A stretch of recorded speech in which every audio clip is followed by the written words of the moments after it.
So as I am discussing earlier in my video, that is if I am comparing weight of the body and upthrust by the liquid on the body, so which are the dependency factor? Volume of the body, both the case same. So density of the body and density of the liquid plays an important role in case of upthrust. Done. Remember these things. Don't copy this right now. So that we know. Now the thing is that, so from there, so I can say that when the object is sinking means somewhere that upthrust given by the liquid is less than that weight. That's why the body is sinking. In other way, I can say the density of the body is more than the density of liquid. That's why in first case body is sinking. Clear? And in the second case, if the body is completely immersed but still it is floating, what is happening? Obviously in this case density of the body is just equal to the density of the liquid. That's why it is floating. Floating but whole body immersed.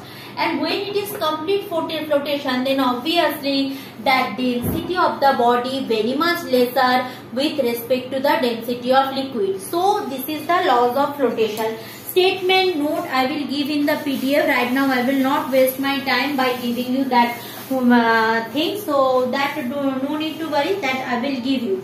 So law of flotation either you can say in terms of what? Law of flotation either you can say in terms of Fb or Fb prime, or either you can say what? Either you can say that in terms of that either you can say in terms of Fb, or either you can say in terms of density. Whatever you like, both I will give you. Okay, or together you can write also. So this is the law of flotation. So law of flotation, when you are telling also, remember that there is also another term that is called center of gravity. What is center of gravity? See, when some object is floating means, so it might be a symmetrical object, it might be a asymmetrical object. What is the difference between symmetrical object and asymmetrical object? I am showing you, that will make you clear your knowledge. So symmetrical object means which have a specific symmetry in their shape. Means what? It might be a cylinder, it might be a parallelepiped, it might be a sphere. Okay, this kind of symmetry we are having, it should have. An asymmetrical object means there is no symmetry. Means suppose I am having a irregular stone. This is a stone and suppose this is a wooden block. So obviously it having a symmetry, it doesn't having symmetry. It has symmetry, it doesn't have symmetry. Means it is a symmetrical object, it is a asymmetrical object.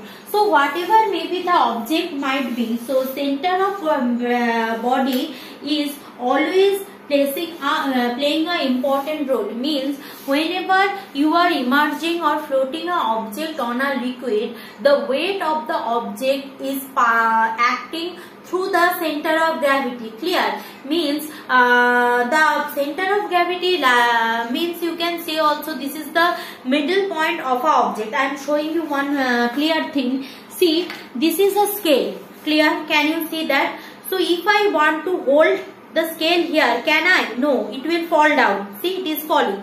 So if I hold the scale just in the middle, it can easily balance. Clear? Now if I move it little bit from this to this, it will easily slant from my hand. Means what? Since it is a symmetrical object, the center of gravity means downward acting force always in the middle of the scale. So if I place in the middle my finger, so I can balance easily. Clear? So if I shifted the plane of equilibrium, means from here to here, but center of gravity is here, so weight is acting downward, so that is not balanced by my finger, so that will fall down.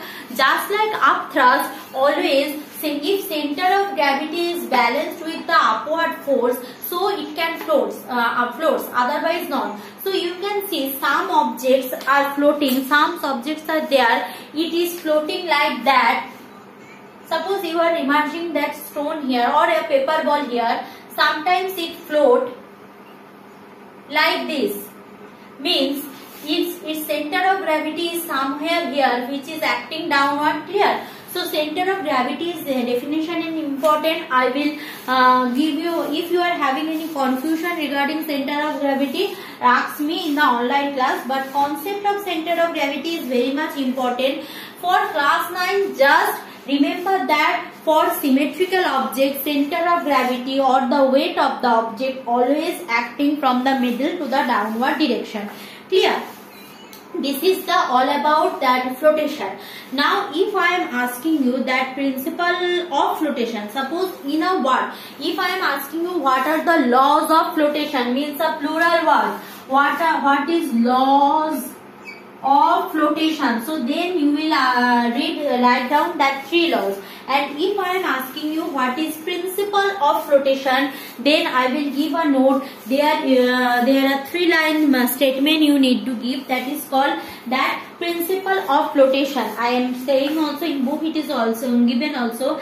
According to principle of flotation, the weight of the floating body is equal to the weight of the liquid displaced by the submerged part. Means if a object is floating, then how much liquid displaced, that is exactly the weight of the liquid which is displaced by the object. That is the principle of flotation.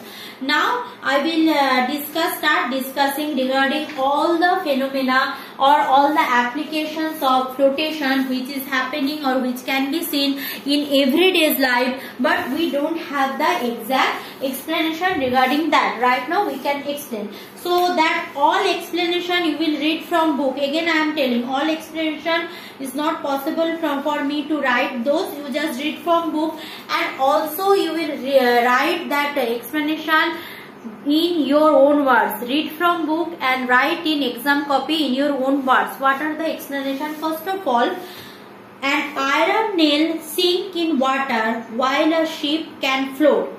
We know that both iron nail and ship are made by what? Made by iron. But iron nail can easily sink, but ship can't. Why? Because if I place iron nail on the surface of water, the density of iron is greater than the density of water, because iron nail is having a compact structure, okay, the solid structure. So density of iron nail comparable to the density of that water is very much larger. That's why it is easily sink. But in case of iron ship, since inside the ship it is a hollow things, and also that ship is quite larger in volume. So larger in volume means more upthrust. So if this is your ship, the whole ship, here also, here also, here also, they are getting enough place or enough surface area to take the upthrust. So since upthrust is given by water on the whole ship, so it can easily float. Clear? So it can easily float. That is the reason behind a small iron nail. Since it is made by, though it is made by that same iron, but it will float and it will sink. Clear class? So in my next video I will go further explanation. Till then follow my notes and also the book. Thank you class.